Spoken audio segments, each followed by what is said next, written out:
আসসালামু আলাইকুম, সবাই কেমন আছেন? আশা করি সবাই খুব ভালো আছেন। আজকে আমি মেলায় চলে আসলাম, হাতে আলপনা এঁকেছি, আমার খুব ভালো লেগেছে।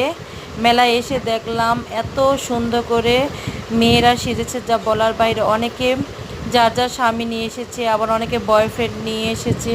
আহারে আমার কপালটা কত খারাপ, মানুষের কতগুলা করে প্রেম করে, 4টা 5টা করে, আর আমি একটা প্রেমও করতে পারলাম না। এটা আমার দুঃখের কপাল আর কি, যেটাকে বলে। মানুষের 4টা 5টা প্রেম করে আর আমি একটাও পাই না ভাগে। এটা কোনো কথা বলেন? যাই হোক ভাই, যার যার প্রেম তার তার কাছে। আমার প্রেম করতে ভালো লাগে না, আমার প্রেম করতে ভালো লাগে বিয়ের পরে, বিয়ের আগে না। কারণ প্রেম করবো স্বামীর সাথে, এই আলতু ফালতু ছেলেদের সাথে প্রেম করে সময় নষ্ট করার মতো সময় আমার হাতে নাই। আর এদের সাথে প্রেম করবো, এই সাথে যে আমার বিয়ে হবে তার কোনো গ্যারান্টি আছে? তাই আমি এরকম একজনকে ভালোবাসবো, এরকম একজনকে বিয়ে করব, যার সাথে আমার বিয়ে হবে শুধু আমি তার সাথেই প্রেম করব, অন্য কারোর সাথে না। কারণ এটা আমার রুচিতে বাদে। তাই অত ছোট রুচি আমার নাই, তাই আমি এগুলো করতে পারি না। এই জন্য আমি খুব কষ্টে আছি, যেটাকে বলে কষ্টে না, আমি আবার আমার দিক থেকে অনেক ভালো আছি।